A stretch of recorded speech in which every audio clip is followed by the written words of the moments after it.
अस्सलाम वालेकुम। आज पाकिस्तान के साथ ये जनाब एक ख़तून है, बड़ा ज़बरदस्त मैसेज है, सुनते हैं ये क्या कहती है। जी अस्सलाम वालेकुम। जी वालेकुम। पाकिस्तानियों, खबरों में देखा गया है कि पाकिस्तान रियासत ने यूक्रेन को इमदाद भेजी है। बाजवा साहब, मैं आपसे पूछती हूँ, नंबर वन, इस इमदाद देने का हुकूमत पाकिस्तान से कोई मंजूरी ली गई? इसे प्रोसेस से गुजारा गया? इसमें अवाम की राय ली गई? नहीं। और दूसरा ये, जबकि पाकिस्तान में महंगाई से हमारे लोग तड़प रहे हैं, खुदकुशियां कर रहे हैं, हम तो अपना मुल्क चलाने के काबिल नहीं, जिसका सबूत है कि वजीर आजम कहता है जहर खाने को पैसे नहीं है।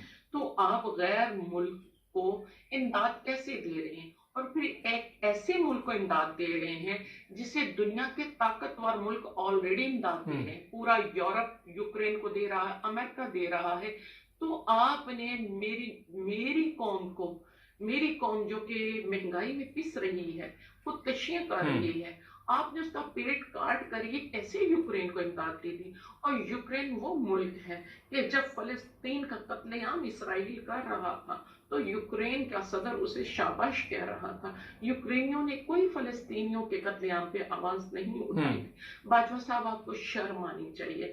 अपने गिरेबान में झांकें। आपके पास अब मुंह छुपाने के लिए कोई जगह बाकी नहीं रही। आप अपने गैर मुल्की आकाओं को खुश करने के लिए इस मुल्क को कौम का वकार का सौदा कर रहे हैं। बाजवा साहब, जहां आपने फलस्तीनियों के जख्मों पे नमक छिड़का है ये यूक्रेन की इमदाद देकर, वहीं आपने पाकिस्तान को इस खित्ते में तन्हा करने की एक मुजरमाना हरकत की है कि हमारे दोस्त आपकी इस हरकत से नाखुश हो गए हैं।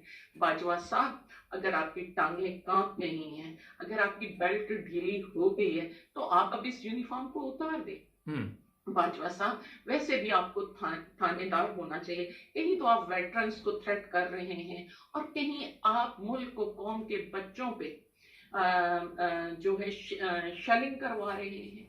बाजवा साहब, कहते हैं कि एक मासूम जान चली जाए, और जंग में भी इस्लाम का असूल है कि जंग में भी औरतों पे, बच्चों पे, बूढ़ों पे, बीमारों पे हमला करना हराम है। ये हमारे यहाँ जहाद का असूल है, किसी का हो ना हो, मुसलमानों का है।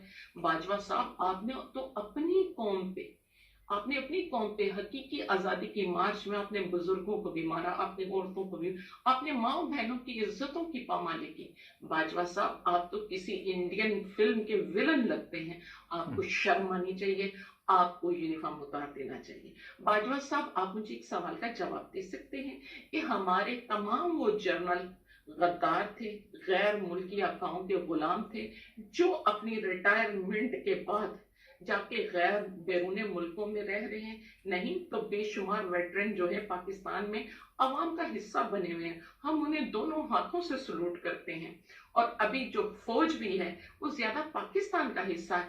आप जैसी चंद काली भेड़ों ने इस फौज को बदनाम कर रही हैं, इस फौज का, मुल्क का, कौम के वकार का सौदा कर रही हैं।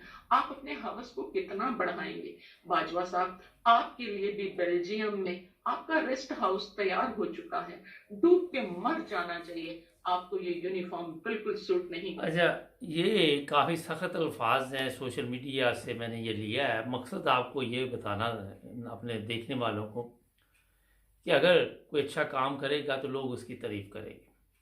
आप देख लें, जो भी दुनिया में ममालिक हैं आज आप देखते हैं, जर्मनी है, फ्रांस है, दूसरे भी तरक्की याफ्ता ममालिक, उनके जो लोग थे वो दुनिया से तो चले गए, मगर उन्हें आज भी दुनिया अच्छे अल्फाज में याद रखती। अगर वो ज़िंदा है फिर भी उनकी इज़्ज़त और कदर की जाती। तो इज़्ज़त कदर जो है उसका जो मकाम है बहुत ज़बरदस्त है। दौलत, अगर 60-65 साल का बंदा हो गया, कितनी दौलत खर्च कर लेगा? जिस औलाद के लिए दौलत छोड़ के जाएगा वो पता नहीं कल को क्या सलूक करे, कभी उसकी कब्र पे जाके दुआ भी करे या ना करे। तो अपने किरदार को बुलंद करे, अपनी इज़्ज़त को बुलंद करें। ये है सबसे बड़ा मैसेज जो ये औरत देना चाह रही थी। आप अगर बिक गए हैं, वापसी का रास्ता आपके पास नहीं है, कौम को बताएं मेरे से ये गलती हुई है, میں ٹھیک ہے بھٹک گیا تھا، اعتماد میں لیں قوم کو، مگر اس طرح نہیں کہ جی کچھ بھی نہیں ہوا۔ یہ پوری 22 کروڑ عوام کو بیوقوف نہیں، انٹرنیشنل میڈیا بھی آوازیں اٹھا رہی ہے۔ ناظرین سبسکرائب کریں اور جڑے رہیں۔